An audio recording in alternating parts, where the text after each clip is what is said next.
Hi ಎಲ್ರಿಗೂ ನಮಸ್ಕಾರ. ನಾನು public talk Kannada YouTube channel ಇಂದ ಜವಳಿ ಕೊಟ್ರೇಶ್. ನಾನೀಗ ದಾವಣಗೆರೆಯಲ್ಲಿ ಇದ್ದೀನಿ. ನಮ್ಮ ದಾವಣಗೆರೆಯಲ್ಲಿ ಹೈಸ್ಕೂಲ್ ಫೀಲ್ಡ್ ಅಲ್ಲಿ ಪಟಾಕಿ ಅಂಗಡಿಗಳನ್ನ ಹಾಕಿದ್ದಾರೆ. ಬನ್ನಿ ಈಗ ನಮ್ಮ ದಾವಣಗೆರೆಯ ಪಟಾಕಿ ಅಂಗಡಿಗಳನ್ನ ಒಂದ್ ಕ್ಷಣ ನೋಡ್ಕೊಂಡು ಬಂದ್ಬಿಡೋಣ. ಇಲ್ಲೇ ಪಟಾಕಿ ಅಂಗಡಿಗಳನ್ನ ಹಾಕಿರೋದು, ಬನ್ನಿ ತೋರಿಸ್ತೀನಿ. ಸರ್, ನಿಮ್ಮ ಹೆಸರು?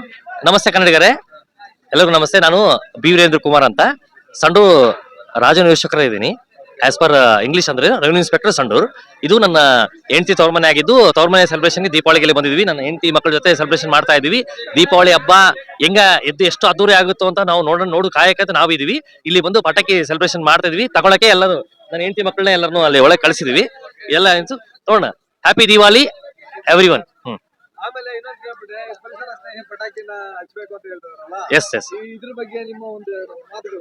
ಯಾಕಂದ್ರೆ ಯಾರು ಪಾಲ್ಸಲ್ಲ, ಒಂದೆರಡು ಮಾತುಗಳು ಹೇಳಿ. ಪಾಲ್ಸಲ್ಲ, ಪಾಲ್ಸಿದ್ರು ಒಂದ್ ಏನಂತಿದೀನಿ, ನನ್ನ ಮನಸ್ಸು ಪೂರ್ವಕವಾಗಿ ಹೇಳ್ಬೇಕು ಒಂದು ವಿಷಯಗಳಂದ್ರೆ, ಪರಿಸರ ಸ್ನೇಹಿ ಪಟಾಕಿಗಳು ನಾವು ಮಾಡ್ತಿಲ್ಲ, ಪರಿಸರ ಸ್ನೇಹ ಗಣೇಶನು ನಾವು ಮಾಡ್ತಿಲ್ಲ. ಎಲ್ಲ ಏನ್ ಮಾಡ್ತಾ ಇದೀವಿ, ಮಾಡ್ತಕ್ಕ ಸೆಲೆಬ್ರೇಷನ್ ಆ ತಕ್ಕ ಪರಿಸ್ಥಿತಿಗೆ ನಾವು ಹೊಂದ್ಕೊಂಡು ಮಾಡ್ಲೇಬೇಕು. ಯಾಕಂದ್ರೆ ಮಾಡ್ಲಿಲ್ಲ ಅಂದ್ರೆ ಪಕ್ಕದವ್ರು ಏನ್ ಅನ್ಕೋತಾರೆ, ಇವ್ರು ಏನ್ ಅನ್ಕೋತಾರೆ ಅಂತ ಸೆಲೆಬ್ರೇಷನ್ ಮಾಡ್ತಾ ಇದ್ವಿ. ಬಟ್ ನಾವು ಮುಂದಿನ ಪೀಳಿಗೆಗೆ ನಾವು ಒಂದು ಒಳ್ಳೆ ಒಂದು ಉದ್ದೇಶನ ಕೊಡ್ತಾ ಇಲ್ಲ, ಒಳ್ಳೆ ಒಂದು ಇದು ಕೊಡ್ತಾ ಇಲ್ಲ. ಬಟ್ ಸ್ಟಿಲ್ ಏನಂದ್ರೆ ಆಸ್ ಪರ್ ಏನಿದೆ ನಡ್ಕೊಂಡು ಹೋಗೋಣ. ಎಲ್ಲಿವರೆಗೂ ನಡೀತಿತ್ತು, ನಮ್ ಕೈಯಲ್ಲಿ ಎಷ್ಟಾಗ್ತದೋ ಅಷ್ಟು ಪರಿಸರ ಉಳ್ಸಕ್ಕೆ ಪ್ರಯತ್ನ ಮಾಡೋಣ ಅಷ್ಟೇ. ಅಂದ್ರೆ ಏನಂದ್ರೆ ಪಕ್ಕದ ಮನೆ ಪಟಾಕಿ ಸೌಂಡ್ ಗಿಂತ ನಮ್ಮ ಮನೆ ಪಟಾಕಿ ಸೌಂಡ್ ಜಾಸ್ತಿ ಇರಬೇಕು ಅಂತ ಕೆಲವರು ಅಭಿಪ್ರಾಯ. ಇಲ್ಲ, ನಮ್ಮ ಮನಸ್ಥಿತಿ ಹೆಂಗಿದೆ ಅಂದ್ರೆ, ಹಬ್ಬ ಎಲ್ಲರಿಗೂ ಹಬ್ಬನೇ. ಒಬ್ರು ಜಾಸ್ತಿ ಮಾಡಿರ್ತಾರೆ, ಒಬ್ರು ಕಮ್ಮಿ ಮಾಡಿರ್ತಾರೆ. ಯಾರ್ಯಾರು ಸ್ತೋಮತೆಗೆ ತಕ್ಕಷ್ಟು ಅವ್ರು ಮಾಡಿರ್ತಾರೆ, ಅವ್ರು ಜಾಸ್ತಿ ಮಾಡ್ತಾರೆ, ನಾವು ಕಮ್ಮಿ ಮಾಡೋದು ಬೇಡ. ಅವ್ರು ಕಮ್ಮಿ ಮಾಡ್ತಾರೆ, ನಾವು ಜಾಸ್ತಿ ಮಾಡೋದು ಬೇಡ. ಎಲ್ಲ ಏನ್ ಮಾಡುದು, ಪರಿಸರ ಉಳಿಸೋಣ. ನಾವು ಜಲ್ಲೆ ಬೆಳೆನ ನಾವಂತೂ ಬೆಳೆದ್ವಿ, ಮುಗೀತು, ನಮ್ಮ ಪೀಳಿಗೆ ಆಯ್ತು. ನನ್ನ ಮಕ್ಕಳು ಬಂದ್ರು, ನನ್ನ ಮಕ್ಕಳಿಗೂ ಇದಂತ ಅವಕಾಶ ಕೊಡ್ಲಿ ದೇವ್ರು. ನನ್ನ ಮಕ್ಕಳಿಗೂ ನನ್ನಂತ ದೀಪಾವಳಿ ಮಾಡೋಷ್ಟು 30 ವರ್ಷ ಆದ್ರೆ ನನ್ನ ಹಿಂಗೆ ಎತ್ಕೊಂಡು ಅವನ ಮಕ್ಕಳು ಎತ್ಕೊಂಡು ಅವಕಾಶ ಕೊಡ್ಲಿ ಅಂತ ಹೇಳಿ. ಆಮೇಲೆ ಸುರಕ್ಷತೆ ಬಗ್ಗೆ ಅಂದ್ರೆ, ಇಲ್ಲಿ ದಾವಣಗೆರೆ ನಾನು ನೋಡಿದಾಗ ಈಗ ಆಲ್ಮೋಸ್ಟ್ ಈಗ ಎಲ್ಲ ಕಡೆ ಸುತ್ತಾಡಿದೆ. ಸುತ್ತಾದಾಗ ಏನಿದೆ, ಅಲ್ಲಲ್ಲಿ ಅವ್ರು ಡಸ್ಟ್ಬಿನ್ಸ್ ಇಟ್ಟಿದ್ದಾರೆ. ಸ್ವಲ್ಪ ಪ್ರೊಟೆಕ್ಷನ್ ಬಹಳ ಇವರು ನಗರಸಭೆ, ಪುರಸಭೆ, ಮಹಾನಗರ ಪಾಲಿಕೆ ಒಳ್ಳೆ ಒಂದು ಕ್ರಮ ತಗೊಂಡಿದೆ ಅಂತ ನಂಗೆ ಇಲ್ಲಿ ಅನಿಸ್ತದೆ. ಯಾಕಂದ್ರೆ ನಾನು ಆಸ್ ಅ ರೆವಿನ್ಯೂ ಇನ್ಸ್ಪೆಕ್ಟರ್ ನಾನು ಓಡಾಡಿದ್ದೀನಿ ಎಲ್ಲ ಕಡೆ. ಎಲ್ಲ ಏನಿದೆ, ಎಲ್ಲ ಕರೆಕ್ಟ್ ಆಗಿ ಇನ್ಫಾರ್ಮೇಶನ್ ಇದೆ, ವಾಟ್ ಎವರ್. ಬಟ್ ಅವ್ರು ಮಾಡ್ತಿರೋದು ಇದಾಗಿದೆ. ಇಟ್ಸ್ ಪಟಾಕಿ ಹೊಡಿತಾರಲ್ಲ, ಎಸ್, ಅವ್ರ ಬಗ್ಗೆ ಸುರಕ್ಷತೆ. ಪಟಾಕಿ ಹೊಡಿರಿ. ಮನೆಗೆ ನಾಯಿಗಳಂದ್ರೆ ಬಹಳ ಸುರಕ್ಷಿತ ಜೀವಿಗಳು. ನಾಯಿಗಳಿಗೆ ಕಿವಿ ಹೋಗ್ಬಿಡ್ತದೆ, ಪಟಾಕಿ ಹೊಡೆದ್ರೆ ನಾಯಿಗಳ ಜೀವಿ ಇದಂತರ ಅದು ಏನು ಇಲ್ದಂಗೆ ಆಗ್ತದೆ. ಬಟ್ ಸ್ಟಿಲ್ ಓಕೆ, ಇದು ತಲಾಂತರದಿಂದ ಮಾಡ್ಕೊಂಡ್ ಬಂದಿರೋದು. ನಾವು ಹಿಂದುತ್ವ ಅದು ಮಾತಾಡ್ತೀವಲ್ಲ, ಹಿಂದುತ್ವ ಅಂತ ಮಾತಾಡಿದಾಗ ಏನಾಗ್ತದೆ, ಇದೊಂದು ಸೆಲೆಬ್ರೇಷನ್ ಮಾಡ್ಬೇಕಲ್ಲ, ಮಾಡ್ತಾ ಇದೀವಿ, ಮಾಡೋಣ. ಬಟ್ ಅಷ್ಟು ಅದ್ದೂರಿಯಾಗಿ ಪೊಲ್ಯೂಷನ್ ಇಲ್ದಂಗೆ ಮಾಡೋಣ. ಅಂದ್ರೆ ಪಟಾಕಿ ಹೊಡಿಬೇಕಾರ ದಾರಿಯಲ್ಲಿ ಹೋಗಾರ ನೋಡ್ಕೊಂಡು ಹೊಡಿರಿ. ಯಾಕಂದ್ರೆ ಅಕ್ಕಪಕ್ಕ ಬರೋರಿಗೂ, ನಾವು ಹೊಡಿತಾ ಇದ್ರು ಪಕ್ಕ ಬರೋರಿಗೂ ಕೂಡ ಅದರಿಂದ ತೊಂದರೆಗಳು ಆಗ್ಬಹುದು ಅಂತ. ಅದ್ರ ಬಗ್ಗೆ ಏನ್ ಹೇಳ್ತೀರಾ ಸರ್? ಆಕ್ಚುಲಿ ಏನಾಗ್ತದೆ, ನೀವು ಸಣ್ಣ ಸಂಧಿ ಗೊಂದಿಲಿ ನಾವ್ ಹೇಳಕ್ ಬರಲ್ಲ. ಚಿಕ್ಕ ಮಕ್ಕಳು ಹಚ್ಬಿಡ್ತಾರೆ, ಪಟಾಕಿ ಹಚ್ತಾರೆ, ಅವ್ರು ಹೊಡಿತದೆ, ಗಾಡಿ ಬರ್ತದೋ ಏನು ಗೊತ್ತಾಗಲ್ಲ. But end of the day ಇದನ್ನ ಪೇರೆಂಟ್ಸ್ ಕ್ರಮ ತಗೋಬೇಕು.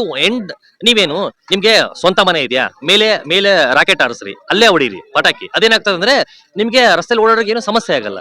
ಬಟ್ ನೀವು ಏನಂತೀರಿ, ಈ ರಸ್ತೆಲಿ ಓಡೋರಿಗೆ ಹೋಗ್ತಾರೆ, ಬಂದೇ ಬರ್ತಾರೆ. ಹೀಗಿದ್ದಾಗ ಏನಾಗ್ತದೆ, ಇದು India like you have to be an Indian to be in India. ಯಾಕಂದ್ರೆ ನಾವ್ ಏನ್ ಹೇಳಿದ್ರು ಇಂಡಿಯಾದವ್ರು ನಾನು ಕೇಳಲ್ಲ. ನೀನ್ ಹಿಂಗಂದ್ರೆ ನಾನು ಈ ರೋಡ್ ಅಂದ್ರೆ ನಾನು ಈ ರೋಡಿಗೆ ಕೊಡ್ತೀನಿ, ನಾನೇ ಕೊಡಬಾರ್ದು ಹಂಗಿರ್ತಾರೆ. ಮಾಡ್ತೀವಿ, ಯಾಕೆ ಮಾಡಬಾರ್ದು? ಯಾಕೆ ಮಾಡಬಾರ್ದು? ಏನ್ ತಪ್ಪಿದೆ? ಅವ್ರು ಮಾಡ್ತಿದಾರಲ್ಲ. So end of the day ಎಲ್ಲರೂ ಚೆನ್ನಾಗಿ ಇದನ್ನ ಸೆಲೆಬ್ರೇಟ್ ಮಾಡೋಣ. ದಿವಾಲಿ ಇಸ್ ಲೈಕ್ 2026ನೇ ವರ್ಷ, ಇನ್ನೂ ದಿವಾಲಿ ಇನ್ನೂ ಗ್ರ್ಯಾಂಡ್ ಆಗಿ ಸೆಲೆಬ್ರೇಟ್ ಮಾಡೋಣ ಅಂತ ಹೇಳ್ತಾ, ಥ್ಯಾಂಕ್ ಯು. ರೇಟ್ ಇನ್ನು ನಾನು ಪೇಮೆಂಟ್ ಮಾಡಿಲ್ಲ. ಪೇಮೆಂಟ್ ಮಾಡಿದ್ಮೇಲೆ ಐ ವಿಲ್ ಟೆಲ್ ಯು. ಬೇಟಾ is my cute child, love you.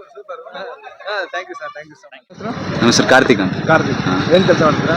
ನಾವು ವ್ಯಾಪಾರ ಮಾಡ್ತೀವಿ. ಹೌದಾ? ಈಗ ಇಲ್ಲಿ ಏನ ಪಟಾಕಿ ಅಂಗಡಿಗಳು ಇಲ್ವಾ? ಪಟಾಕಿ ಅಂಗಡಿಗಳು ಇದಾವೆ. ಮುನ್ಸಿಪಾಲಿಟಿ ಅವ್ರು ಏನ್ ಮಾಡಿದ್ರು ಅಂದ್ರೆ, ಫಸ್ಟ್ ನಿನ್ನೆ ಇಲ್ಲ ಹಾಕ್ರಿ ಅಂದ್ರು. ಹಣ್ಣು ಹೂವೆಲ್ಲ ತಂದೆಲ್ಲ ಜನ ಇಲ್ಲ ಹಾಕಿದ್ರು. ಆಮೇಲೆ ಬೀರ್ಲಿಂಗೇಶ್ವರ ಬೆಳಗ್ಗೆ ಬಂದು ಎತ್ಸಿದ್ರು. ಬೀರ್ಲಿಂಗೇಶ್ವರಕ್ಕೆ ಹೋಗ್ರಿ ಅಂದ್ರು, ಬೀರ್ಲಿಂಗೇಶ್ವರ ಹೋಗ್ಯಾರೆ. ಮತ್ ಬೆಳಗ್ಗೆ ಅಲ್ಲೇ ಹಾಕಿದ್ರು, ಮಾಮೂಲಿ ಹಾಕ್ತಾರಲ್ಲ ವರ್ಷ ಅಲ್ಲೇ ಹಾಕ್ಯಾರೆ. ಆಮೇಲೆ ಮತ್ತೆ ಬೆಳಗ್ಗೆ ಇವತ್ತು ಬಂದು ಮಧ್ಯಾಹ್ನ ಪೊಲೀಸ್ನರೆಲ್ಲ ಬಂದು ಮತ್ತೆ ಎಪ್ಸಿ ಮತ್ತೆ ಅರಿಯ ಕಳ್ಸ್ಯಾರ. ಇಲ್ಲ, ಬೀರ್ಲಿಂಗೇಶ್ವರ ಕಳ್ಸಿದ್ದಾರೆ. ಅಲ್ಲೆಲ್ಲ ವ್ಯಾಪಾರ ಇರಲ್ಲ, ಏನಿರಲ್ಲ.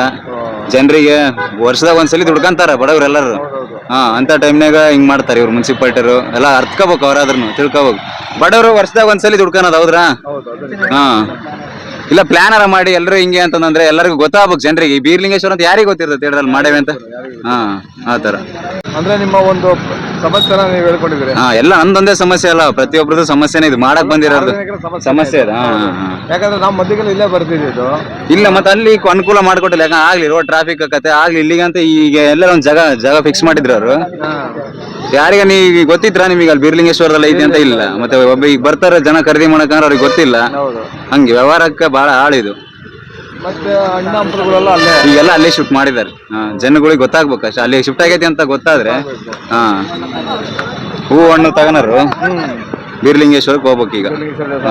ನೀವು ತಿಳಿಸ್ರಿ ಅದನ್ನ ಬೀರ್ಲಿಂಗೇಶ್ವರಕ್ಕೆ ಹೋಗ್ರಿ ಅಂತ. ನೀವಾದ್ರೂ ಅವ್ರಂತ ಕೈಲಿ ಆಗಿಲ್ಲ, ನಿಮ್ ಕೈಲಾದ್ರೆ ಅದನ್ನ ಮಾಡಿ ನೋಡಿ. ಹೂವು ಹಣ್ಣು ಹಂಪಲು ತಗೊಂಡವರು ಬೀರ್ಲಿಂಗೇಶ್ವರ ದೇವಸ್ಥಾನ ಅಲ್ಲಿ ನೀವು ಅಲ್ಲಿ ರೈತರಿಗೆ ಪೈತರಿಗೆ ಅನುಕೂಲ ಮಾಡಿದ್ರು ಅಷ್ಟೇ. ಖಂಡಿತ ಹೇಳ್ತೀನಿ. Thank you sir. Okay sir ನಮಸ್ಕಾರ. ನಾವು ಪಬ್ಲಿಕ್ ಟಾಕ್ ಕನ್ನಡ ಯೂಟ್ಯೂಬ್ ಚಾನಲಿಂದ. ಯಾವುದು ಸರ್? ಪಬ್ಲಿಕ್ ಟಾಕ್ ಕನ್ನಡ ಯೂಟ್ಯೂಬ್ ಚಾನಲಿಂದ. ಚಂದ್ರು ಅಂತ. ಚಂದ್ರು ದಾವಣಗೆರೆನ? ಹೌದು ಸರ್, ಅವ್ರಿಗೆರೆ ಅಂತ ಇಲ್ಲೇ. ಅವ್ರಿಗೆರೆ. ಸರ್ ಪಟಾಕಿ ತಗೊಂಡ್ರಲ್ಲ, ಹೆಂಗಿದೆ ರೇಟ್ ಎಲ್ಲ? ಪರವಾಗಿಲ್ವಾ ದಾವಣಗೆರೆ? ಸರ್ ರೇಟ್ ಹೋದ್ ಸರಿ ಕಂಪೇರ್ ಮಾಡಿದ್ರೆ ಈ ಸರಿ ಸ್ವಲ್ಪ ಜಾಸ್ತಿನೇ ಇದೆ ಸರ್. ಜಾಸ್ತಿ ಇದೆ. ಮತ್ತೆ ಜಾಸ್ತಿ ಇದೆ ಅಂತ ಬಿಡಕ್ಕಾಗಲ್ಲ, ಬಂದಿದ್ದಾರೆ ಹುಡುಗರೆಲ್ಲ. ನೀವು ಏನ್ ಮಾಡ್ತೀರೋ ಗೊತ್ತಿಲ್ಲ, ಕೊಡಿಸ್ರಿ ಅಂತ ಕೂತ್ಕೊಂತ ಹಂಗೆ ಕೊಡಿಸ್ತಾ ಇದೀವಿ. ಆಮೇಲೆ ಗ್ರೀನ್ ಪಟಾಕಿ ತಗೋಬೇಕು ಅಂತಂದಿಲ್ಲ ಸರ್. ಅದ್ರ ಬಗ್ಗೆ ನಮ್ಗೆ ಒಂಚೂರು ಅವೇರ್ನೆಸ್ ಕ್ರಿಯೇಟ್ ಮಾಡಿದ್ರೆ ಖಂಡಿತ ಅದನ್ನೇ ತಗೊಂತಿದ್ವಿ. ನಮ್ಗೆ ಯಾರು ಅದ್ರ ಬಗ್ಗೆ ಅವೇರ್ನೆಸ್ ಕ್ರಿಯೇಟ್ ಮಾಡಿಲ್ಲ, ಏನಂತಾನೆ ಗೊತ್ತಿಲ್ಲ ನಮಗೆ. ನಿಜ ಅದ್ರ ಬಗ್ಗೆ ಯಾರು ಅಷ್ಟೊಂದು ಮಾಹಿತಿ ಮಾಡಿ ಕೊಟ್ಟಿಲ್ಲ ಸರ್. ಹಂಗಾಗಿ ನಮಗೆ ಗೊತ್ತಿಲ್ಲ. ಖಂಡಿತ ಅದನ್ನೇ ತಗೋತೀವಿ. ನಾವು ಎನ್ವೈರನ್ಮೆಂಟಲ್ ಫ್ರೆಂಡ್ಲಿ ಇರೋದು ಹೊಡಿಬೇಕು ಅನ್ನೋ ಆಸೆ. ನಮ್ಗೆ ಚೂರು ಅವೇರ್ನೆಸ್ ಕ್ರಿಯೇಟ್ ಮಾಡಿದ್ರೆ ಖಂಡಿತ ತಗೋತೀವಿ. ನಿಮ್ಮ ಸ್ವಾಮಿ ಸಹಕಾರ್ಯ ಅವ್ರು ಹೊಡಿದ್ಬಿಟ್ಟು ನಾವು ಒಂದ್ ಸ್ವಲ್ಪ ಹೊಡಿಬೋದಲ್ಲ ಅಂತ. Thank you so much sir. Thank you sir. Thank you so much. Thank you sir. Public talk Kannada ಅಂತ ಯೂಟ್ಯೂಬ್ ಚಾನಲ್ ಇವಾಗ ರೀಸೆಂಟ್ ಆಗಿ ಸ್ಟಾರ್ಟ್ ಮಾಡಿದ್ದೀನಿ, ಬಟ್ ಆಗ್ತಾ ಇದೆ ಚೆನ್ನಾಗಿ. ಹ್ಯಾಪಿ ದೀಪಾವಳಿ ಎಲ್ಲ. ನಮಸ್ತೆ. ಶ್ರೀ ಶಿವ ಪಟಾಕಿ ಅಂಗಡಿ ಪಬ್ಲಿಕ್ ಟಾಕ್ ಕನ್ನಡ. ಸರ್ ನಿಮ್ಮ ಅಂಗಡಿ ಬಗ್ಗೆ ನಿಮ್ಮ ಅಂಗಡಿ ಬಗ್ಗೆ ಮಾತಾಡ್ತೀವಿ ಸರ್. ನಿಮ್ಮ ಹೆಸರು? ಸರ್ ನಮ್ಮ ಹೆಸರು ಹಾಲೇಶ್ ಅಂತ. ನಮ್ಮ ಪಟಾಕಿ ಅಂಗಡಿ ಹೆಸರು ಶ್ರೀ ಶಿವ ಪಟಾಕಿ ಅಂಗಡಿ ಅಂತ. ನಾವು ಒಂದು 7-8 ವರ್ಷ ಆಯ್ತು ಪಟಾಕಿ ಅಂಗಡಿ ಮಾಡಿ ಸರ್. ಬಟ್ ಈ ವರ್ಷ ಬಹಳ ನಮಗೆ ಲೈಸೆನ್ಸ್ ಕೊಡೋದ್ರಿಂದ ಬೇರೆ ಇದರಿಂದ ಬಹಳ ಸಮಸ್ಯೆ ಮಾಡಿದ್ರು. ದಯಮಾಡಿ ಅಧಿಕಾರಿಗಳಾಗ್ಲಿ ಬೇರೆ ಇದರಿಂದ ಪಬ್ಲಿಕ್ ಏನಾರು ಮಾಡಿದ್ರು ಅಂತ ಬಹಳ ತೊಂದರೆ ಮಾಡಿದ್ರು. ಬಟ್ ಅದು ಏನೋ ಮಾಡಿ ಲೇಟೆಸ್ಟ್ ಆಗಿ ಲೇಟೆಸ್ಟ್ ಆಗಿ ಒಂದು ಸ್ವಲ್ಪ ಕೊಟ್ಟಿರಂತೆ. ಏನೋ ದಯಮಾಡಿ ಇವತ್ತೆಲ್ಲ ಗ್ರಾಹಕರೆಲ್ಲ ನಿನ್ನೆ ಖಾಲಿ ಬಂದು ಹೋದ್ರು ಗ್ರಾಹಕರು. ಆದ್ರೂ ಬಟ್ ಇವತ್ತೇನೋ ಸ್ವಲ್ಪ ಹಂಗೆ ಸ್ವಲ್ಪ ಕ್ಲೌಡ್ ಏನಾಗಿ ಸೇರಿಲ್ಲ. ಬಟ್ ಇನ್ಮೇಲೆ ಗೊತ್ತಾಗುತ್ತೆ ಜನಗಳಿಗೆಲ್ಲ. ಹಂಗಾಗಿ ಇನ್ಮೇಲೆ ಗ್ರಾಹಕರು ಇವತ್ತು ನಾಳೆ ನಾಡ್ದು 3-4 ದಿವಸ ಇದೆಯಲ್ಲ, ಇನ್ಮೇಲೆ ಬಂದು ಬರ್ಬೋದು ಸರ್. ಇನ್ನು ಜನಗಳು ಬರ್ತಾರೆ. ಇನ್ನು ಖಾಲಿ ಇದೆ ಸರ್. ಇನ್ನು ಅಂಗಡಿಗಳು ಇನ್ನು ಐಟಮ್ಸ್ ಬಂದಿದೆ ಸರ್. ಲೇಟ್ ಆಗಿ ಕೊಟ್ಟಲ್ಲ, ಲೈಸೆನ್ಸ್ ಎಲ್ಲ ಕೊಟ್ಟಿಲ್ಲ ಪಾಪ. ಏನಾದ್ರು 2 ಲಕ್ಷ 3 ಲಕ್ಷ ಅಂತ ಐಟಮ್ಸ್ ತಂದಿರ್ತಾರೆ. ಅವರಿಗೆ ದುಡಿಮೆ ಆಗೋದು ಹೆಂಗ್ ಸರ್? ಈಗ ಕಮ್ಮಿ ದಿವಸ ಆಗ್ಬಿಟ್ರೆ ನಮಗೆ ದುಡಿಮೆ ಆಗಲ್ಲ ಸರ್. ಅವಾಗ ಆ ಐಟಮ್ ಸ್ಟಾಕ್ ಉಳಿತೈತಿ. ಐಟಮ್ ಸ್ಟಾಕ್ ಉಳಿದ್ಬಿಡ್ತಾವೆ. ಅವ್ನು ಎಲ್ಲಿ ಇಡ್ಬೇಕಾಗತ್ತೆ ಹೇಳ್ರಿ? ನಮ್ಮ ದಾವಣಗೆರೆಯಲ್ಲಿ ಸ್ಟಾಕ್ ಗೋಡಮ್ ಕೊಟ್ಟಿಲ್ಲ ನಮಗಿನ್ನ. ದಾವಣಗೆರೆಯಲ್ಲಿ ನಮ್ಮ ದಾವಣಗೆರೆ ಸ್ಟಾಕ್ ಗೋಡಮೇ ಕೊಟ್ಟಿಲ್ಲ ಯಾರಿಗೂ. ಲೈಸೆನ್ಸ್ ತಗೊಳ್ಳೋದು ದೊಡ್ಡ ಪಜಿತಿ ಸರ್. ಅದು ಸ್ಟಾಕ್ ಗೋಡಮ್ ಮಾಡಕ್ಕೆ ಲೈಸೆನ್ಸ್ ತಗೊಳಕ್ಕೆ ಒಂದು ದೊಡ್ಡ ಪಜಿತಿ ಅದು. ಆದ್ರಿಂದ ಈ ತರ ಎಲ್ಲ ತೊಂದರೆಗಳಿದಾವೆ. ನಾವು ಇದ್ರಲ್ಲಿ ದುಡಿಮೆ ಮಾಡ್ಕೊಂತಿದ್ದೇವೆ ಸರ್ ಅಷ್ಟೇ. ಬಿಸ್ನೆಸ್ ಮಾಡಿ ದುಡಿಮೆ ಮಾಡ್ಕೊಂಡು ತಿನ್ನೋರಿಗೆ ಬಹಳ ತೊಂದರೆ ಮಾಡ್ತಾರೆ ಸರ್. ತೊಂದರೆ ಆಗುತ್ತೆ. ಆಮೇಲೆ ಬೀರ್ಲಿಂಗೇಶ್ವರ ದೇವಸ್ಥಾನ ಹಣ್ಣು ಹಂಪಲು ಅಲ್ಲಿ ಇಲ್ಲಿ ಕನ್ಫ್ಯೂಷನ್ ಅಲ್ಲೇ ಎಲ್ಲ ಇನ್ನೂ ಜನಗಳು ಇದಾರೆ. ಎಲ್ಲಿ ಹೋಗ್ಬೇಕು ಏನ್ ತಗೋಬೇಕು ಅನ್ನೋ ಒಂದು ಡೌಟ್ ಅಲ್ಲಿ ಇದಾರೆ ಅಂತ ಕೇಳ್ಪಟ್ಟೆ. ಹೌದು. ಇದ್ರ ಬಗ್ಗೆ ಸರ್ ಏನ್ ಹೇಳ್ತೀರಾ? ಸರ್ ಹಣ್ಣು ಹಂಪಲು ತಗೊಳಕ್ಕೆ ಇಲ್ಲಿಗೆಲ್ಲ ಮುಂಚೆ ಗೌರ್ಮೆಂಟ್ನರೇ ಮಾಡಿದೆ ಸರ್. ಸರ್ಕಾರ ನಮ್ಮ ನಗರ ಪಾಲಿಕೆ ಅವರು ಹಿಂದೆ ನಮ್ಮ ಬ್ಯಾಕ್ ಹೈಸ್ಕೂಲ್ ಫೀಲ್ಡ್ ಅಲ್ಲಿ ಮಾಡ್ಬೇಕಂತ ಆಗಿತ್ತು ಸರ್ ಅದು. ಬಟ್ ಇಲ್ಲಿ ಗ್ರಾಹಕರು ಯಾರು ಬರಲ್ಲ ಅಂತ ಅವ್ರು ಏನ್ ಮಾಡಿದ್ರೆ, ಅಲ್ಲಿ ಮಾರಾಟ ಮಾಡುವಂತವ್ರು ಅಲ್ಲೆಲ್ಲ ಫೀಲ್ಡ್ ಅಲ್ಲಿ ಅವರು ರೋಡಲ್ಲಿ ಅಲ್ಲೆಲ್ಲ ಅವ್ರು ಯಾವಾಗ ಎಷ್ಟು ಪ್ಲೇಸ್ ಇದೆ ಅದೇ ಪ್ಲೇಸ್ ಅಲ್ಲಿ ಮಾಡ್ತಾರೆ ಸರ್ ಅವರು. ಹಂಗಾಗಿ ಬಟ್ ಅವ್ರಿಗೂ ತೊಂದರೆ ಆಗ್ತದೆ ಅಂತ ನನ್ನ ಅನಿಸಿಕೆ ಸರ್. ಅದು ಯಾಕಂದ್ರೆ ಕಸ್ಟಮರ್ಗೆ ತಗೊಳ್ಳೋರಿಗೆ ತೊಂದರೆ ಆಗ್ತೈತಿ, ಬಟ್ ಮಾರೋರಿಗೆ ತೊಂದರೆ ಆಗುತ್ತೆ ಸರ್. ಹಂಗಾಗಿ ರೋಡಲ್ಲಿ ಟ್ರಾಫಿಕ್ ಬಟ್ ಅಲ್ಲೇ ಮಾಡ್ತಾರೆ ಅಷ್ಟೇ. ಈಗ ರೋಡಲ್ಲಿ ಟ್ರಾಫಿಕ್ ಆಗುತ್ತೆ, ದಿವಸ ಆಗಲ್ಲ ಟ್ರಾಫಿಕ್. ಏನು ಒಂದು ಹಬ್ಬ 2 ದಿವಸ ಆಗೋವರೆಗೂ, ನಾಳೆ ನಾಡ್ದು 2 ದಿವಸ ಮುಗೀತು ಕ್ಲೋಸ್. ಅವ್ರು ಟ್ರಾಫಿಕ್ ಕ್ಲೋಸ್ ಆಗುತ್ತೆ. ಅದಕ್ಕೆಲ್ಲ ಸಹಕರಿಸಿ ಸರ್. ರಾಜಕಾರಣಿಗಳು ಹೈಸ್ಕೂಲ್ ಫೀಲ್ಡ್ ಅಲ್ಲಿ ಫಂಕ್ಷನ್ ಮಾಡ್ತಾರಲ್ಲ, ಅವ್ರು ಟ್ರಾಫಿಕ್ ಆಗಲ್ವಾ? ಟ್ರಾಫಿಕ್ ಆಗುತ್ತೆ. ಅದಕ್ಕೆ ಯಾಕೆ ಹೇಳ್ತಾರೆ ಹೇಳ್ರಿ? ಇದು ದುಡಿಮೆ. ಯಾಕಂದ್ರೆ ಇದು ಹಿಂದೂ ಧರ್ಮದ ಹಬ್ಬ. ಪ್ರತಿ ವರ್ಷಕ್ಕೊಂದ್ಸಲ ಹಬ್ಬ ಮಾಡ್ತಾರೆ. ಏನೋ ಹಾಗೆ ಆಗುತ್ತೆ. ಕಾಮನ್ ಸರ್ ಅದು. ಕಾಮನ್ ತಿಳ್ಕೊಬೇಕು, ಅದು ಯಾರು ಅದನ್ನ ಅಪರ ತಿಳ್ಕೊಬಾರ್ದು ಸರ್. ನನ್ನ ಅನಿಸಿಕೆ ಸರ್, ನನ್ನ ಅನಿಸಿಕೆ ಹೇಳ್ತಿರೋದು. ಆಮೇಲೆ ನಿಮ್ಮ ಅಂಗಡಿಯಲ್ಲಿ ರೇಟ್ ಹೇಗಿದೆ, ಆಮೇಲೆ ಯಾವ ತರ ಕೊಡ್ತಾರೆ ಸರ್? ರೇಟು ತುಂಬಾ ಜಾಸ್ತಿ ಆಗಿದೆ ಪಾಪ ಗ್ರಾಹಕರಿಗೆ ತಗೊಳಕ್ಕೆ. ಈಗ ಯಾವಾಗೆಲ್ಲ ಮುಂಚೆಲ್ಲ ಈಗ ಗ್ರೀನ್ ಪಡಕೆ ಅಂತ ಏನ್ ಮಾಡಿರಲ್ಲ, ಗ್ರೀನ್ ಪಡಕೆ ಆವಾಗಿಂದ ಸ್ವಲ್ಪ ರೇಟು ಗ್ರಾಹಕರಿಗೆ ತೊಂದರೆ ಆಗ್ತಿದೆ. ಯಾಕಂತಂದ್ರೆ ರೇಟ್ ಜಾಸ್ತಿ ಆಗಿದೆ. ಮತ್ತೆ ಅವರು ಮೆಟಲ್ ಮ್ಯಾನುಫ್ಯಾಕ್ಚರಿಂಗ್ ಅಲ್ಲಿ ಮಾಡ್ಬೇಕಲ್ಲ, ಅವರು ಸ್ವಲ್ಪ ರೇಟ್ ಜಾಸ್ತಿ ಮಾಡಿರ್ತಾರೆ, ನಾವು ರೇಟ್ ಜಾಸ್ತಿ ಮಾಡ್ಕೊಂಡಿದ್ದೆ ಹೋಗೋದು. ಹಂಗಾಗಿ ರೇಟ್ ಜಾಸ್ತಿ ಆಗಿದೆ ಖಂಡಿತ ಸರ್. ನಿಮ್ಮ ಅಂಗಡಿಯಲ್ಲಿ ಯಾವ ತರ ಕೊಡ್ತಾರೆ ಅಂತ ಕೇಳಿದ್ರೆ ಸರ್ ನಮ್ಮಲ್ಲಿ ಹೇಳ್ತೀರಾ ನೀವು? ಸರ್ ಕಸ್ಟಮರ್ ಅಲ್ಲಿ ನಿಜವಾಗಿ ಹೋಲ್ಸೇಲ್ ರೇಟ್ ನಾವು ಏನ್ ಕಸ್ಟಮರ್ ಕೊಡ್ತೀವಲ್ಲ, ಜಾಸ್ತಿ ಲಾಭ ತಗೊಳ್ಳಂಗೆ ನಮ್ಗೆ ಎಷ್ಟು ತಗೋಬೇಕು ಅಷ್ಟು ಲಾಭ ತಗೊಂಡು ನಮಗೂ ಲಾಭ, ನಾವು ಉಳ್ಕೋಬೇಕು ಅವರು ಉಳ್ಕೋಬೇಕು ಅನ್ನೋ ರೀತಿ ಒಳಗೆ ನಾವು ಲಾಭ ತಗೊಂಡು ದುಡಿ ಮಾಡ್ತೇವೆ ಸರ್ ಅಷ್ಟೇ. ಯಾಕಂದ್ರೆ ಯಾವುದೇ ಒಂದು ವ್ಯಾಪಾರ ಮಾಡಿದ್ರು ಲಾಭಕ್ಕೋಸ್ಕರ ಮಾಡೋದು. ಹೌದು ಲಾಭ ಇಲ್ಲಂಗೆ ಯಾರು ಮಾಡಕ್ಕಾಗುತ್ತೆ? ಆಗಲ್ಲ ಸರ್, ಆಗಲ್ಲ. ಒಂದಿಷ್ಟು ₹1 2 ಲಾಭ ಇಟ್ಕೊಂಡೆ ಮಾಡೋದು. ಕರೆಕ್ಟ್. ಅದ್ರಲ್ಲೂ ನೀವು ಆದಷ್ಟು ಸ್ವಲ್ಪ ಕಡಿಮೆ ಮಾಡಿ ಕೊಡ್ತೀವಿ ಅಂತ ಇಲ್ಲ, ಖಂಡಿತವಾಗ್ಲಿ ಕಡಿಮೆ ಮಾಡ್ತೇವೆ ಸರ್. ಗ್ರಾಹಕರು ದಯಮಾಡಿ, ಗ್ರಾಹಕರಿಗೆ ಯಾವುದೇ ನಮ್ಮ ಶಿವ ಕ್ರಾಕರ್ಸ್ ಅಂತ ನಮ್ಮ ಪಟಾಕಿ ಅಂಗಡಿ ಹೆಸರು, ದಯಮಾಡಿ ನಾವೇನ್ ತಂದಿದ್ದೀವಲ್ಲ 20% ಈಗೆಲ್ಲ ಎಲ್ಲ ಈಗ ಮಳಿಗೆ ಬಾಡಿಗೆ ಅಂತ ಹೇಳಿದ್ರು ಪ್ರತಿಯೊಂದು ಎಲ್ಲ ನಿಮ್ ಖರ್ಚಿದೆ, ಆ ಖರ್ಚೆಲ್ಲ ನೋಡ್ಕೊಂಡು ನಾವು ಎಷ್ಟು ಬೇಕು ಅಷ್ಟಕ್ಕೆ ಜಾಸ್ತಿ ಆಸೆ ಪಟ್ಟಿಲ್ಲ ಸರ್. ಈಗ ಕೇಳ್ಪಟ್ಟೆ ಮಳಿಗೆದೆಲ್ಲ ನೀವು ಎಲ್ಲ ತೆಗಿಬೇಕಲ್ವಾ? ಇದು ಅಂದ್ರೆ ಇಷ್ಟು ಜಾಗಕ್ಕೆ ಎಷ್ಟು ರೇಟ್ ಫಿಕ್ಸ್ ಮಾಡಿದ್ದಾರೆ ಸರ್? ಒಂದು ಮಳಿಗೆಗೆ ಒಟ್ಟು ನಾವೆಲ್ಲ ಈಗ ಜನರೇಟರ್ ಇಂದ ಹಿಡಿದು ಪವರ್ ಇಂದ ಹಿಡಿದು ಪ್ರತಿಯೊಂದು ಹಂಗ ಶೆಡ್ ಹಾಕೋದ್ರಿಂದ ಹಿಡಿದು ಪೂರ್ ಕ್ಲೀನಿಂಗ್ ಇಂದ ಹಿಡಿದು ಪೂರ ಒಂದು ರೇಟ್ ಮಾಡಿದೆ ಸರ್. 30-35 ಸಾವಿರ 34 ಸಾವಿರ ರೂಪಾಯಿ ಅಂತ ಕೊಟ್ಟಿದೆ ಸರ್. ಎಲ್ಲ ಸರ್ ಪ್ರತಿಯೊಂದು ಬಂತು ಸರ್. ಅದರಲ್ಲಿ ಜನರೇಟರ್ ಬಾಡಿಗೆಯಿಂದ ಹಿಡಿದು ಪವರ್ ಇಂದ ಹಿಡಿದು ಇದರಿಂದ ಹಿಡಿದು ಎಲ್ಲ ಹಾಕೋದ್ರಿಂದ ಹಿಡಿದು ಲಾಸ್ಟ್ ಕ್ಲೀನ್ ಮಾಡೋದ್ರಿಂದ ಹಿಡಿದು ಎಲ್ಲ ಡ್ರಮ್ ಇಂದ ನೀರು ತುಂಬೋದ್ರಿಂದ ಎಲ್ಲ ಪ್ರತಿಯೊಂದು ಅವ್ರ ಕಡೆ ಕೊಟ್ಟಿದೆ ಸರ್. ಅಷ್ಟು ಇಷ್ಟಂತ ಇದೆ ಸರ್. ಅಷ್ಟು ಈ ದೀಪಾವಳಿ ಹಬ್ಬದ ಎಲ್ಲರಿಗೂ, ನಮ್ಮ ಕರ್ನಾಟಕದ ಜನತೆಗೆ ಹಾಗೂ ಭಾರತ ಜನತೆಗೆ ದೀಪಾವಳಿ ಹಬ್ಬದ ಶುಭಾಶಯಗಳು ಹೇಳ್ತಾ ನನ್ನ ಮಾತುಗಳ ಮುಗಿಸಿ ನಮ್ಮ ಸ್ನೇಹಿತರು ಮಾಡ್ತಾ ಇದ್ದಾರೆ, ರಾಜಶೇಖರ್ ಅಂತ ಸರ್ ಇವರು. ಶ್ರೀ ಶಿವ ಪಟಾಕಿ ಅಂಗಡಿಯಿಂದ ಸಮಸ್ತ ಸಾರ್ವಜನಿಕರಿಗೆ ದೀಪಾವಳಿ ಹಬ್ಬದ ಶುಭಾಶಯಗಳು. ಧನ್ಯವಾದ.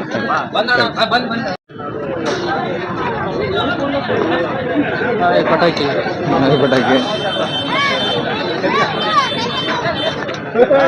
Hi sir, happy Deepavali. Same to sir. ತಗೊಳ್ಳಿ ಸರ್, ಮಾತಾಡಿ ಸರ್. ಸರ್ ನಿಮ್ಮ ಹೆಸರು? ಬಸ್ ಸುರೇಶ್ ಅಣ್ಣ. ಸರ್ ಏನ್ ವೃತ್ತಿ ಮಾಡ್ತಾ ಇದ್ದೀರಾ? ನಾವು ಡೆಂಟಲ್ ಕಾಲೇಜಲ್ಲಿ ವರ್ಕ್ ಮಾಡ್ತೀವಿ. ಓಕೆ ಸರ್, ಈಗ ಹಸಿರು ಪಟಾಕಿ ಹೊಡಿಬೇಕು ಅಂತ ಹೇಳ್ತಾ ಇದ್ದಾರೆ. ಓಕೆ, ಇದ್ರ ಬಗ್ಗೆ ನಿಮ್ಮ ಅನಿಸಿಕೆ, ಅಭಿಪ್ರಾಯ? ಅದು ಒಳ್ಳೇದೇ. ಹಸಿರು ಪಟಾಕಿ ಗೌರ್ಮೆಂಟ್ ಹೇಳಿರೋದು, ಅದು ಚಾಚಿ ತಪ್ಪದೆ ಯಾರು ಪಾಲಿಸ್ತಾ ಇಲ್ಲ. ಇಲ್ಲಿನ ನೋಡ್ತಿದ್ದೀರಾ, ಅದು ಬಿಟ್ಟು ಬೇರೆ ವೆರೈಟಿನೇ ಇದೆ. ಅಂಗಡಿ ನೋಡಿದೆ ನಾನು. ಹೌದೌದೌದು. ಒಂದೇ ಒಂದು ಅಂಗಡಿ ಸ್ಟಾರ್ಟಿಂಗ್ ಮಾಡಿದಾಗೆ ಅದನ್ನ ಅಪ್ಲೈ ಆಗಿತ್ತು ಇಲ್ಲಿ. ಈ ಇತ್ತೀಚೆಗೆ ಆ ಬೆಳವಣಿಗೆ ಇಲ್ಲ. ಹಿಂಗಾಗಿ ಏನು ಜನ ಹೆಂಗೆ ಹೇಳ್ತಾರ, ಕಸ್ಟಮರ್ ಹಂಗೆ ಸ್ವೀಕರಿಸ್ತಾರೆ.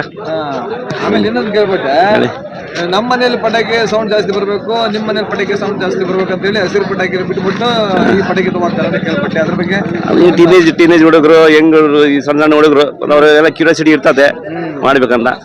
ವಯಸ್ಸು ಉದ್ದರದು ಗಮನದಲ್ಲಿ ಇಟ್ಕೊಂಡು ಸ್ವಲ್ಪ ಸೌಂಡ್ ಕಮ್ಮಿ ಮಾಡಿದ್ರೆ ಒಳ್ಳೇದು. ಆಮೇಲೆ ಇನ್ನೊಂದು, ಪಟಾಕಿ ಹೊಡಿಬೇಕಾರ ಯಾವ ತರ ನಾವು ಸುರಕ್ಷತೆ ತಗೋಬೇಕು ಅದ್ರ ಬಗ್ಗೆ ಅಂತ ಮಾತಾಡ್ತಾರೆ. ಈಗ ಸ್ಪೆಕ್ಸ್ ಯೂಸ್ ಮಾಡೋದ್ರಿಂದ ಪಟಾಕಿ ಕಣ್ಣಿ ಸಿಡಿದ ಅವಾಯ್ಡ್ ಆಗ್ತದೆ. ಆಮೇಲೆ ಲೆಂತ್ ಉದ್ದಿನ ಕಡಿ ಅದನ್ನ ಯೂಸ್ ಮಾಡ್ಕೊಬೇಕು. ಇನ್ನೂ ಪ್ರಿಕಾಷನ್ ತಗೊಬೇಕು. ಸಣ್ಣ ಹುಡುಗರು ಹೊಡೆದು ಪ್ರತಿ ವರ್ಷನೂ ಸಿಕ್ಕಾ ಬಡೆ ಮಕ್ಕಳು ಕಣ್ ಕಳ್ಕೊಂತಾರೆ. ಹೌದೌದು. ಇದ್ರ ಬಗ್ಗೆ ರಾಕೆಟ್ ಹೊಡಿಬೇಕಾದ್ರೆ ಏನು ಸುರಕ್ಷತೆ ತಗೊಂಡ್ರೆ ಒಳ್ಳೇದು? ಅಂದ್ರೆ ದೊಡ್ಡವ್ರ ಮಾರ್ಗದರ್ಶನದಲ್ಲಿ ಹೊಡೆದ್ರೆ ಸೂಕ್ತ ಅಂತ ಅನ್ಸುತ್ತೆ. ಸಣ್ಣ ಹುಡುಗರಿಗೆ ಓನ್ ಆಗಿ ಕೊಡಬಾರ್ದು. ಇದೊಂದು ಪ್ರಿಕಾಷನ್ ತಗೊಂಡ್ರೆ ಎಲ್ಲ ಸೇಫ್ ಆಗಿರ್ತಾರೆ. ಕಣ್ಣು ದೃಷ್ಟಿ ದೇವ ಕೊಟ್ಟಿದ್ದು ಅದನ್ನ ಕಳ್ಕೊಬಾರ್ದು. ಮುಂಜಾಗ್ರತೆಯಿಂದ ಪಟಾಕಿ ಹಚ್ಚೋದು ಒಳ್ಳೇದು ಅಂತ ನನ್ನ ಅಭಿಪ್ರಾಯ. ಧನ್ಯವಾದಗಳು sir. Thank you. Sir, public talk Kannada ಅಂತ. ಪಬ್ಲಿಕ್ ಟಾಕ್ ಕನ್ನಡ ನಿಮ್ಮ ಅಂಗಡಿ ಬಗ್ಗೆ ಮಾತಾಡ್ತೀರಪ್ಪ. ನಮ್ ಯಾವ್ದು ಯಶಸ್ಸು ದಾವಣಗೆರೆಯಲ್ಲಿರುವ ಯಶಸ್ ಕ್ರ್ಯಾಕರ್ಸ್ ಅಲ್ಲಿ ಬಂದಿದ್ದೀನಿ. ಅವರ ಅನಿಸಿಕೆ, ಅಭಿಪ್ರಾಯಗಳನ್ನ ಕೇಳೋಣ, ಮತ್ತೆ ಅವರು ಯಾವ ರೀತಿ ಯಾವ ರೇಟಲ್ಲಿ ಪಟಾಕಿ ಹಾಕೊಡ್ತಾರೆ ಅಂತ ಕೇಳೋಣ. ಬನ್ನಿ. ನಮಸ್ತೆ ಸರ್, ನಿಮ್ಮ ಹೆಸರು? ವಿನಯ್ ಅಂತ ಸರ್. ನಾವು ಇಲ್ಲಿ 2 ವರ್ಷದಿಂದ ವ್ಯಾಪಾರ ಮಾಡ್ತಿದ್ದೀವಿ ಸರ್. ಒಳ್ಳೆ ವ್ಯಾಪಾರ ಇದೆ. ರೀಸನೇಬಲ್ ಅಲ್ಲಿ ರೇಟ್ ಹಾಕ್ಬಿಡ್ತೀವಿ sir. Okay sir. Okay okay sir. ಎಲ್ಲರೂ ಹಂಗೆ ಹೇಳ್ತಾರೆ, ಹಾಕೊಡ್ರೆ ಯಾರು? ಎಲ್ಲರೂ ಹಾಕೊಡ್ತಾರೆ ಸರ್. ಹಂಗೆ ಎಲ್ಲರೂ ರೀಸನೇಬಲ್ ಹಾಕೊಡೋದು ಸರ್. ಯಾರು ಹಂಗೆ ಇದು ಮಾಡೋದು. ಲಾಸ್ಟ್ ಇಯರ್ ಗಿದೆ ಈ ಸರಿ ಬರೋಣ. ಈ ಸತಿ ಬಹಳ ಶಾರ್ಟ್ ಟೈಮ್ ಅಲ್ಲಿ ಕೊಟ್ಟಿದ್ದಾರೆ ಸರ್. ಹಂಗಾಗಿ ಇದೊಂದು ಕೇಳ್ಬಿಟ್ಟೆ, ಶಾರ್ಟ್ ಟೈಮ್ ಅಲ್ಲಿ ಕೊಟ್ಟರೆ ಅಂತ. ಯಾಕೆ ಮೊದಲಿಗೆ ನಿಮಗೆ ಲೈಸೆನ್ಸ್ ಕೊಡ್ಲಿಲ್ವಾ? ಈ ಲೈಸೆನ್ಸ್ ಸ್ವಲ್ಪ ಕೊಡೋದು ಲೇಟ್ ಆಗಿದೆ. ಆದ್ರೂ ವ್ಯಾಪಾರ ಚೆನ್ನಾಗಿದೆ, ಮಾಡೋಣ. ಯಾಕಂದ್ರೆ ಗ್ರಾಹಕರಿಗೆ ಸಮಸ್ಯೆ ಆಗುತ್ತೆ. ಹೌದು. ಸಡನ್ ಆಗಿ ನಿನ್ನೆ ನಿನ್ನೆ ಬಹಳಷ್ಟು ಜನ ಗ್ರಾಹಕರು ವಾಪಸ್ ಹೋದ್ರು ನಿನ್ನೆ. ಹಾಗಾಗಿ ಬಂದ್ ಹೌದು ಎಲ್ಲ ಕಡೆ ಹೌದು ಚಾಲು ಆಗ್ತಾ ಇದೆ, ಹೌದು. ನೋಡ್ತಾ ಇದೆ. ಹ್ಮ್ ಹಾಗಾಗಿ ಕಸ್ಟಮರ್ಸ್ಗೆ ಒಂದು ಕ್ಲಾರಿಫಿಕೇಶನ್ ಸಿಗ್ಬೇಕು. ಇಂಥದ್ದು ಸಿಗುತ್ತೆ ಈಗ. ಮೊದಲಿಗೆ ಇಲ್ಲಿ ಹೈಸ್ಕೂಲ್ ಫೀಲ್ಡ್ ಅಲ್ಲಿ ನಾವು ಪಟಾಕಿ ಹಾಕ್ತಿದ್ವು, ಈಗಲೂ ಕೂಡ ನಾವು ಅಲ್ಲೇ ಹಾಕ್ತಿವಿ, ನೀವು ದಯವಿಟ್ಟು ಇಲ್ಲಿ ಬರ್ರಿ ಅಂತ ನೀವು ಹೇಳ್ಬೇಕು. ಪ್ರತಿ ವರ್ಷ ಇಲ್ಲೇ ಆಗ್ತದೆ, ಇಲ್ಲೇ ಹಾ. ಆಮೇಲೆ ಇನ್ನೊಂದು ಹೂವು ಹಣ್ಣು ಹಂಪಲುಗಳ ಬಗ್ಗೆ ಸ್ವಲ್ಪ ಕೇಳ್ಪಟ್ಟೆ. ಬೀರ್ಲಿಂಗೇಶ್ವರ ದೇವಸ್ಥಾನ ಹತ್ರ ಇದು ಮಾಡ್ತಾರೆ, ಇನ್ನೂ ಕನ್ಫ್ಯೂಷನ್ ಇದಾರೆ ಅಂತ. ಅದ್ರ ಬಗ್ಗೆ ನಿಮ್ಗೆ ಏನಾರ ಒಂದು ಮಾತು ಹೇಳ್ತೀರಾ? ಹೂವನ್ನೆಲ್ಲ ಅಲ್ಲಿ ಬೀರ್ಲಿಂಗೇಶ್ವರಕ್ಕೆ ಪರ್ಮಿಷನ್ ಆಗಿರೋದು ಸರ್, ಪರ್ಮಿಷನ್ ಮೊದಲಿಗೆಲ್ಲ ಇಲ್ಲೇ ಇಲ್ಲ ಇಲ್ಲಿ ಹಿಂದ್ಗಡೆ ಇಲ್ಲ. ಬಸ್ ಸ್ಟ್ಯಾಂಡ್ ಇತ್ತು sir, last time bus stand ಇತ್ತು, ಹಂಗೆ ಪರ್ಮಿಷನ್ ಇದ್ದಿಲ್ಲ. ಅಲ್ಲಿ ರೋಡ್ ಇದು ಕಾಮಗಾರಿ ನಡೀತಿರೋದ್ರಿಂದ ಈ ಕಡೆ ಬೀರ್ಲಿಂಗೇಶ್ವರ ಕೊಟ್ಟಿದ್ದಾರೆ ಅಷ್ಟೇ. ಅಲ್ಲೇ ಬಸ್ ಸ್ಟ್ಯಾಂಡ್ ಅಲ್ಲೇ ಮಾಡ್ತಿದ್ವಿ. ಹಾ ಅಷ್ಟೇ. Happy Deepavali sir. ಎಲ್ಲ ಸಮಸ್ತ ನಾಗರಿಕರಿಗೂ ದೀಪಾವಳಿ ಹಬ್ಬದ ಶುಭಾಶಯಗಳು. ಎಲ್ಲರೂ ಹಬ್ಬ ಚೆನ್ನಾಗಿ ಮಾಡ್ರಿ, ಎಲ್ಲರೂ ಖುಷಿ ಖುಷಿಯಾಗಿರಿ ಅಂತ ಹೇಳ್ತೀವಿ. ಖುಷಿಯಾಗಿರಿ. ಸೇಫ್ ಆಗಿ ಪಟಾಕಿ ಹಚ್ಚಿ ಎಲ್ಲರೂ ಆರಾಮಾಗಿ ಚೆನ್ನಾಗಿರ್ರಿ. ಥ್ಯಾಂಕ್ ಯು ಸರ್, ಧನ್ಯವಾದಗಳು. ಹೊಡಿತೀರಾ ನೋಡ್ಕೊಂಡು ಹೊಡಿರಿ, ಅಂದ್ರೆ ಪಟಾಕಿ ನೋಡ್ಕೊಂಡಲ್ಲ, ಜನಗಳನ್ನ ಅಕ್ಕಪಕ್ಕ ಹೋಗೋರ್ನ ಓಡಾಡೋರ್ನ ನೋಡ್ಕೊಂಡು ಹೊಡ್ರಿ, ಓಕೆನಾ? ಆಮೇಲೆ ನಿಮ್ಮ ಸುರಕ್ಷತೆ ಕಾಪಾಡ್ಕೊಳ್ಳಿ ಫಸ್ಟ್. ಯಾಕಂದ್ರೆ ಕಣ್ಣು ಸುಮ್ನೆ ಅಲ್ಲ, ಕಣ್ಣುಗಳು ಒಂದ್ಸರಿ ಹೋದ್ರೆ ಮತ್ತೆ ಬರಲ್ಲ, ಯಾರು ಕೊಡಲ್ಲ ಕಣ್ಣುಗಳನ್ನ. ಆಯ್ತಾ? ಹುಷಾರಾಗಿ ಪಟಾಕಿಗಳನ್ನ ನೋಡ್ಕೊಂಡು ಹೊಡ್ರಿ.